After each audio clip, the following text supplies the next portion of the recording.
All right, it looks like we have a bunch of folks in on this late summer Thursday. I'm Megan Jones, your executive director for ICEA, with here with Dan McDermott and Jesse Poole from the. I'm going to get these letters backwards again. The I'll let them tell you what part of the Air Force they're with.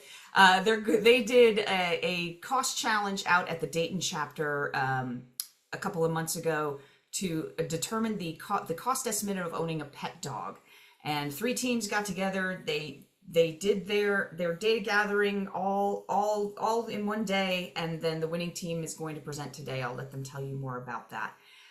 If you have questions for our presenters, please put them in the chat. I'll be monitoring that throughout, and we'll get to your questions at the end.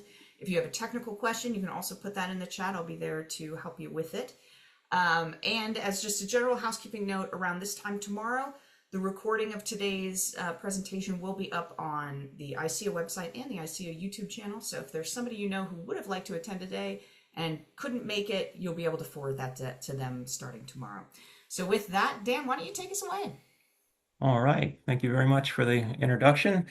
So I'm Dan McDermott, the Chief of the Cost and Comparative Analysis Division, and that's Jesse Poole, Cost Analyst with the Enterprise Support Branch, and we work for the Air Force Installation and Mission Support Center. All right. Let's see if get these slides to work. All right. So this is our game plan for today. We'll start with the background of the Air Force Installation and Mission Support Center, and then we're going to jump into the cost challenge, this pause for thought. We'll go over the framework of the program and the evaluation criteria that we used to judge the winner, which was led by Jesse Poole. And the most exciting part will be his presentation of Team 3 of the cost challenge. And then we'll wrap things up with a round of Q&A. All right. So our mission here at Air Force IMSC is to deliver global integrated installation and mission support. This is all about enhancing warfighting readiness and lethality. And we do this through 9 core functions. Think of them as kind of the basic services you would see in any city.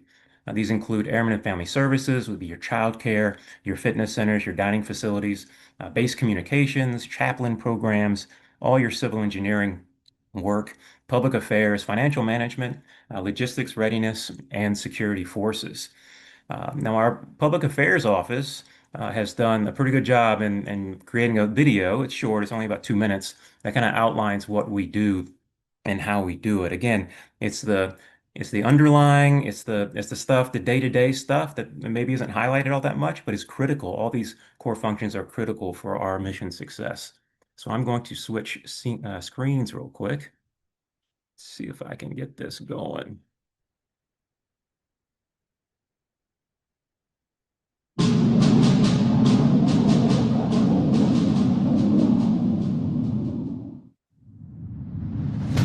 I was the most important person in the Air Force. You won't see my name on a plaque. I did things they won't write about in the history book. And that's fine. I did what I did for the mission, my family, and the nation. You see, the most important person in the Air Force isn't always the one with the highest rank or the most years of service. The most important person in the Air Force is whoever you need right now. When you need faith, it's someone to say a prayer. When you need food, it's someone with a hot meal. When you're worried about your family, it's someone to make sure that you get your benefits or you get paid, or that you're safe. We are the men and women of the Air Force Installation and Mission Support Center.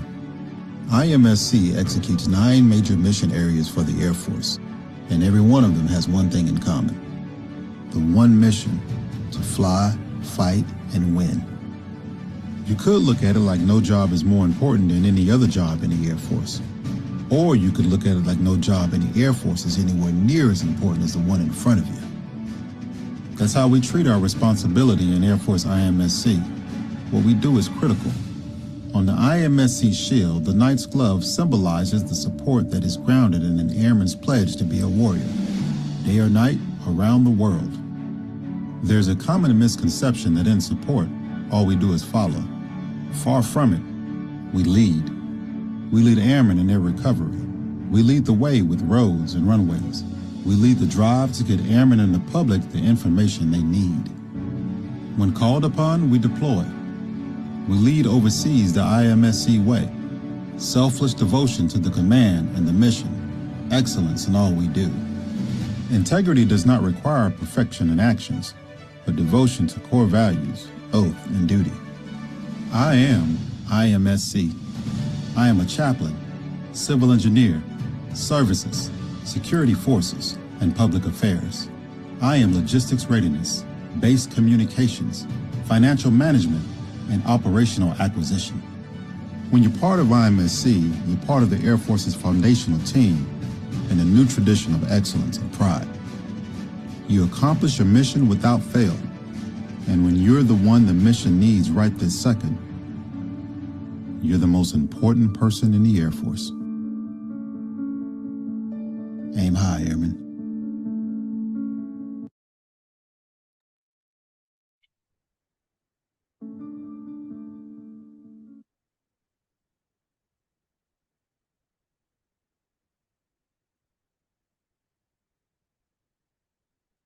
All right, I'm a little biased, but I think that video is pretty cool. Uh, and so within IMSC, we have, as I mentioned, the Cost and Comparative Analysis Division that Jesse and I are part of, and along with 17 other cost analysts. So we like to call ourselves a small but mighty team that provides those 9 different core areas, economic and business case analysis. All right. Let's jump into the cost challenge. Pause for thought, a pet ownership cost challenge. So just for context, every spring we hold a program management review where we bring all of our small team of analysts together and we review the prior year's projects. And this year we thought we would mix things up a bit and have a little bit of fun with a cost ownership cost challenge inspired by the ICEA cost challenge that they do every year at their conference. So that was the context. This was our first go at it. We weren't sure how it was going to go, but we're pretty excited about how it went. All right, let's dig into the framework here. So the objective of our cost challenge was to support team building, enhance our cost skills, and have folks have the opportunity to build life cycle costs of either a cat or a dog. They had their choice. All 3 teams chose a dog. So sorry, cat lovers. And the use of AI tools was highly encouraged. So we had 3 teams. They consisted of 3 to 4 analysts, a mix of junior and senior analysts.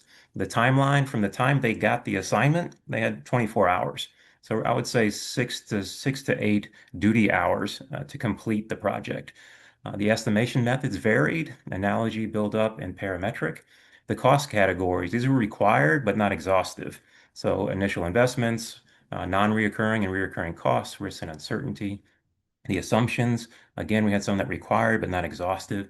Geographic location, the pet type, breed, lifestyle considerations, quality standards. Risk and uncertainty analysis, emergency situations, economic influences, personal circumstances, and scenario analysis. So optimistic case, moderate case, worst case scenario. And the deliverable for each team was a formal 15-minute presentation to their peers and senior leaders.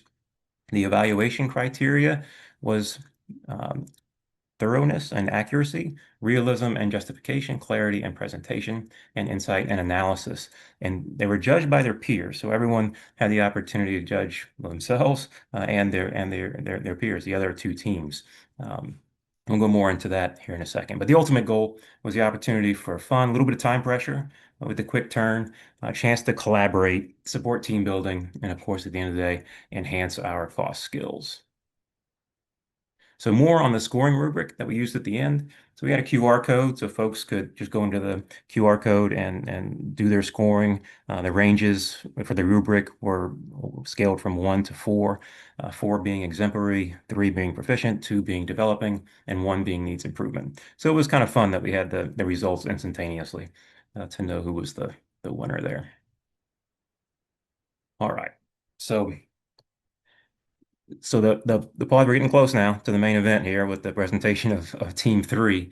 But before we do that, I wanted to recognize the other 2 teams for their efforts in the cost challenge. So Team 1, we had Alice, Christina, Jennifer, and Sherayas, and their pet was Barry the Chocolate Lab and had an MPV of $63,000. Team 2, we had Haley, Rachel, Stacy, and Todd, and their pet was Bart the Bernese Mountain Dog and Lisa the Chihuahua. and the NPV was about $82,000. And then, of course, we have Team 3 with Jet.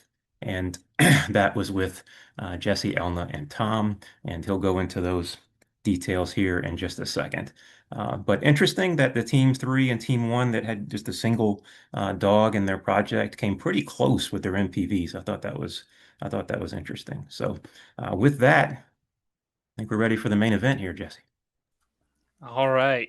Well, hey, Dan, thank you. And for everyone else, good morning, afternoon, or evening, depending on where you're at. And again, my name is Jesse Poole, and my other two team members were Elna Asuncion and Tom Major. Elna, I probably butchered your last name, so I apologize.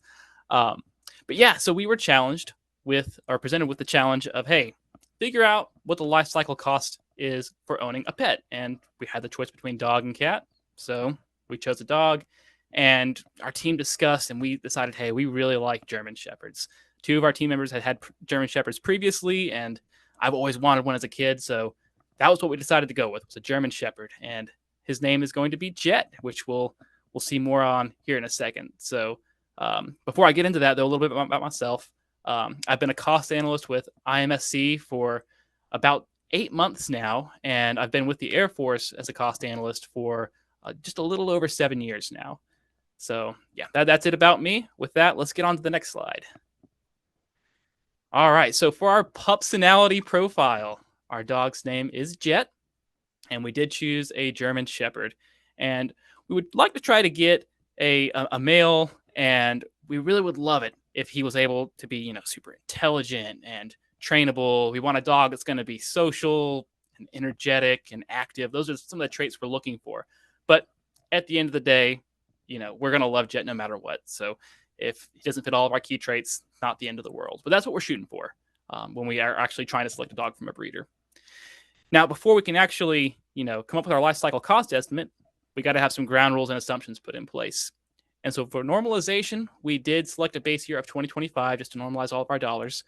And for inflation, we had a couple of choices for what indices we could use. But for this analysis, we were basing ourselves in Denver, Colorado. So because we're kind of right dead center in the middle of all of the urban setting, right, we said, okay, the urban consumer price index is probably good enough for what we're looking at, especially when we only have a day to turn this estimate around. So that's what we went with. And there were some uncertain elements inside of our cost buildup. So we made sure to run Monte Carlo simulations on those at 10,000 iterations.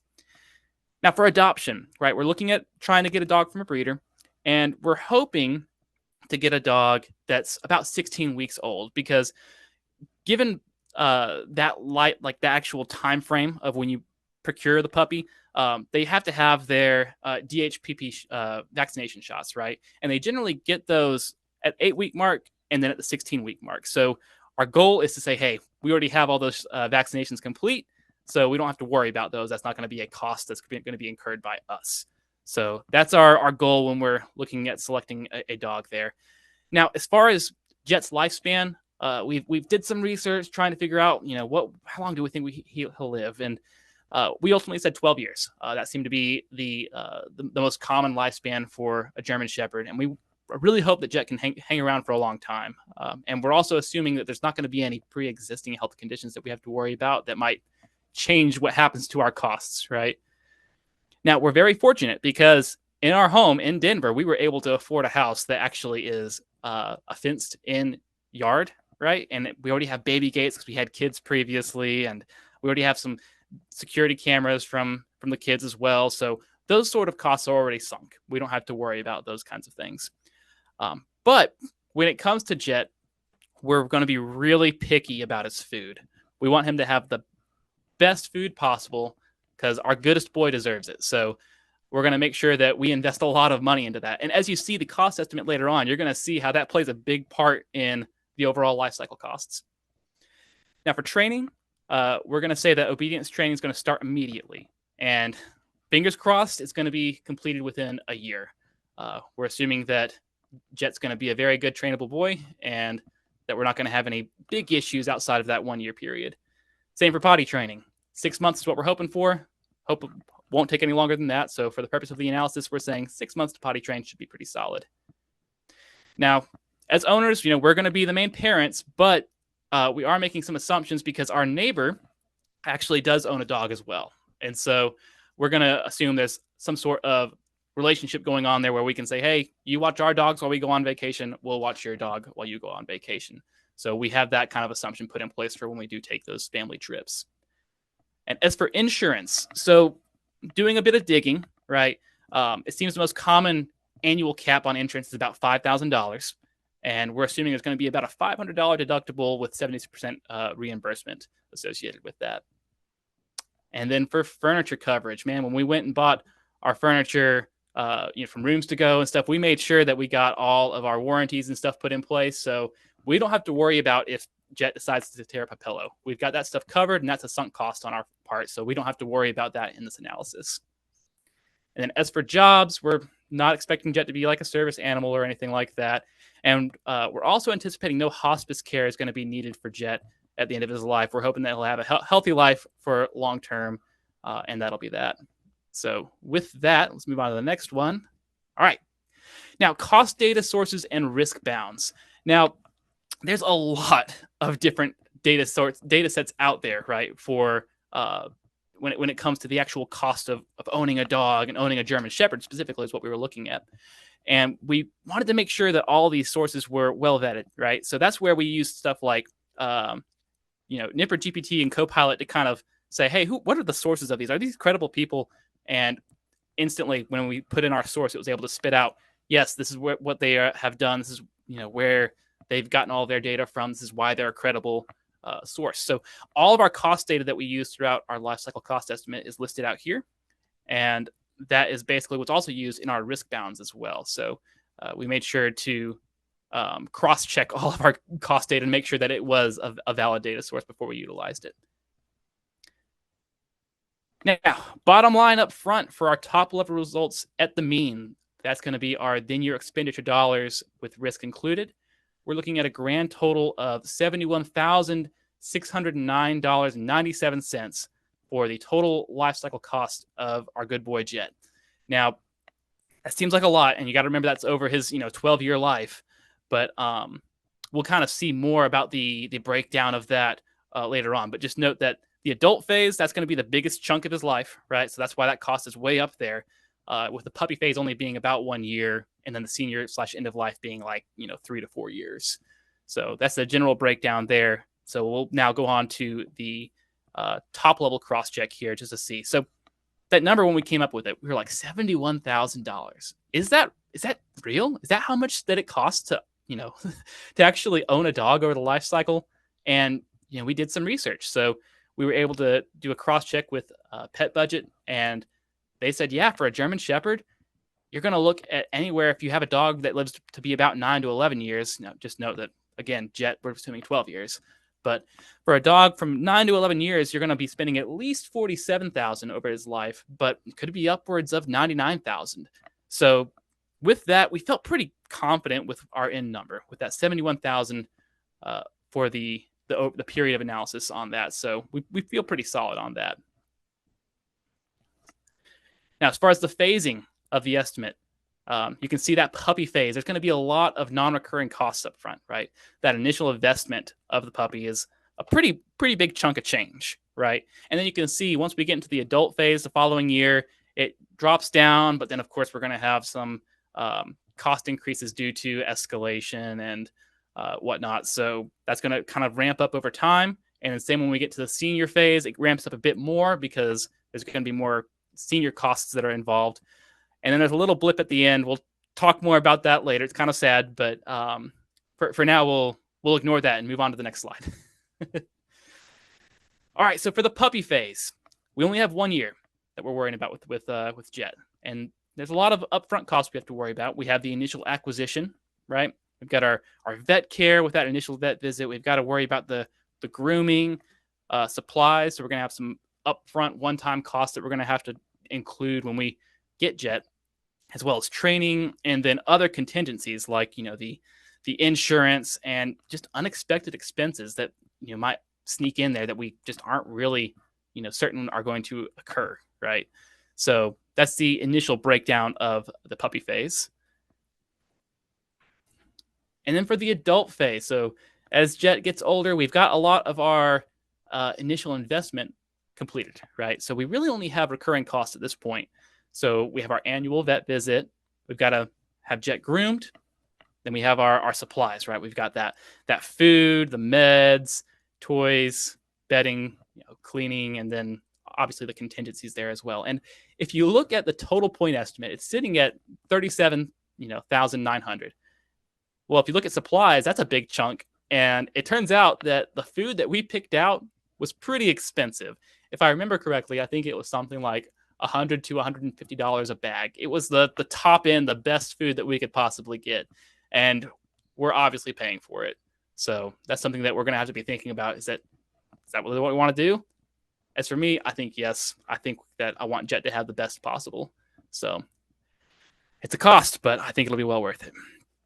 Now, for the senior end of life, this is where the vet visits are going to kind of increase in cost over time. Grooming should be about the same, but then when it comes down to the supplies, our meds are going to increase. So you'll see that cost go up, as well as contingencies. Those unexpected costs might increase as well. But over that 4-year period, we're hoping that that's the only thing we have to really be concerned with Jet. But then at the end, we do have to make sure that Jet does not suffer. So we are going to make sure that we include the cost for euthanasia and then cremation, so that Jet can, have lived his life well and not have to suffer at all. So that's kind of the general breakdown of the phasing for Jet. Now, obviously, we saw some of the big costs in there, and you can see that reflected in our cost driver and sensitivity analysis. We just wanted to see, as we're buying all this stuff and paying for these things for Jet over time, we want to make sure that we keep an eye on those things that could cause our costs to go way out of whack, right?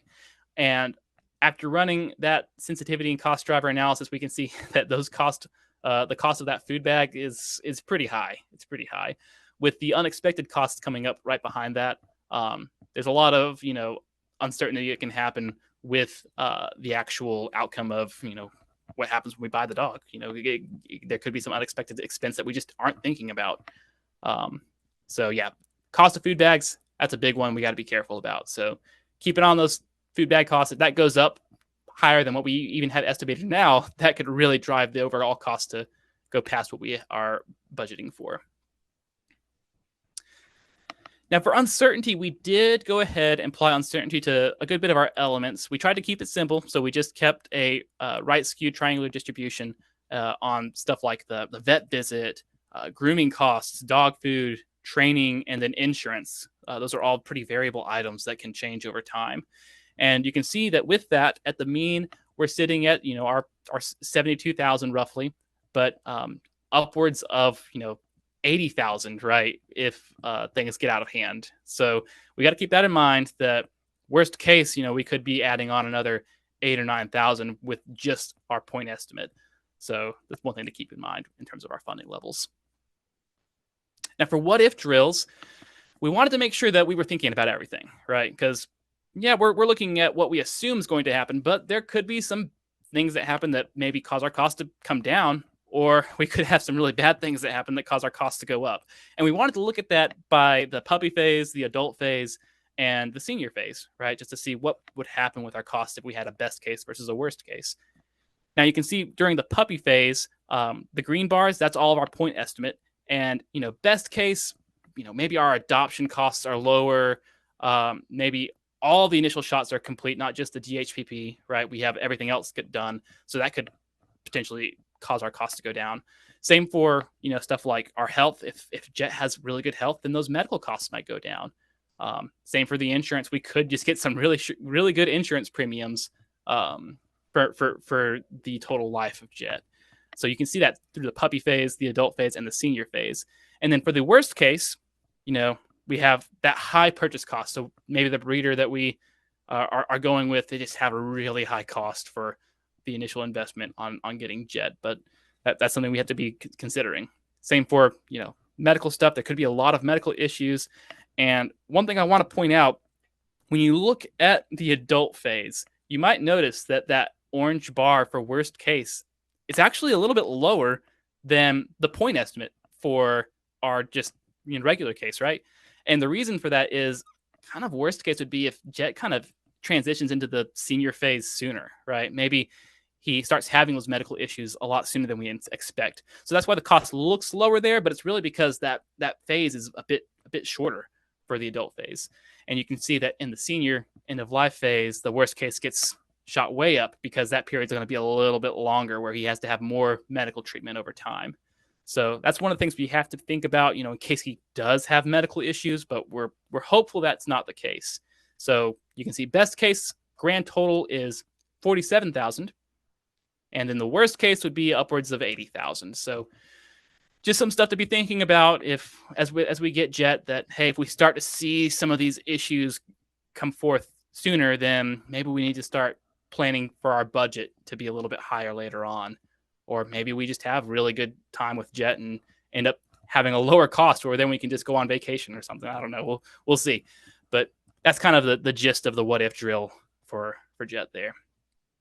So yeah, with that, that was the presentation from Team 3 for the life cycle cost ownership of our dog Jet.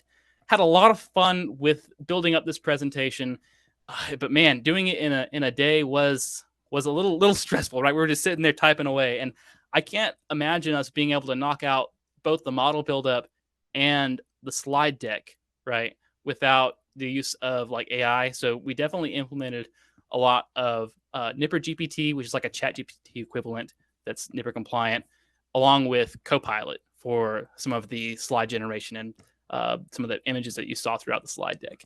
So that really helped us out a whole lot with building up our estimate. So we're glad that we were able to utilize that and play around with it. But yeah, it was a lot of fun, a lot of banter between the teams, just trying to, dig up the competition amongst us. So it was a lot of fun. But that was my initial thoughts on it. I thought it was pretty great first stab at doing a one-day turnaround on a cost estimate. Now, I think Christina from one of the other teams is here as well, if she wants to weigh in on her thoughts. Yeah, I thought the challenge was really great. I obviously can see why you guys won. Your your cost models were so much better than ours, but it was really interesting to see how we all went through and used AI. But not only used AI, but how we went through and verified the information to make sure that it was correct. I also really like the fact that since we have a North and a South office that don't always get to work with each other since we do different things, that we were mixing up the teams. It really great got that team building effort in there. So it was really nice to work with you. I'm really sad that we lost, but you guys did a wonderful job. So kudos to you. Thanks, Christina. And yeah, I do agree with that. Being able to work with the other shops from the North and the South was great, because I don't get to see everybody from the North very often. So that was great.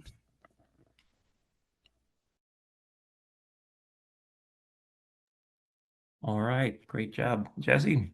This is the time we'll pause and see if there's any questions and comments from the group. Ooh, okay. I was about to open up with mine. Let's see if I can get Tom to unmute and ask his question himself.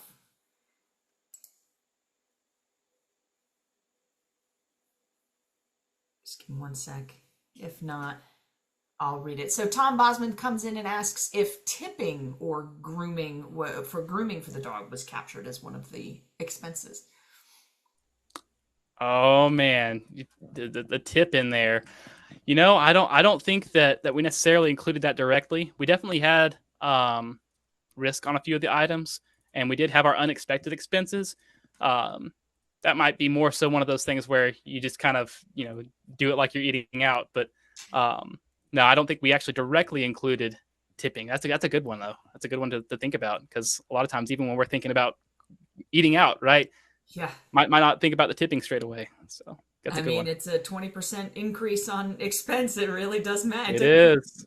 So that actually changes my question. As you've been presenting it and you've been thinking about it since then, because you guys did this a month or two ago, what data point do you realize now was a big one that you missed, that had you had a little more time to think about it, would you maybe have noticed?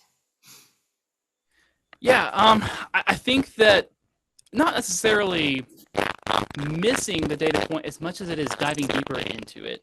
right? Because a lot of this stuff, because we're moving so quick, we have to say, hey, we're pulling this stuff from credible sources that says on average the annual cost for a German Shepherd on this is this, but that doesn't really tell you things like, okay, what about with grooming? Am I doing just the nails, or am I doing the all of his coat? You know, what's the depth of that? And so there's a lot that we could have gone deeper into on that, and same for like the inflation. You know, we probably could have gotten a little more specific on the inflation indices that we used. So I think the biggest thing was just diving deeper into it would have been great, but we had to figure out where we were drawing the line because we'd only had so much time.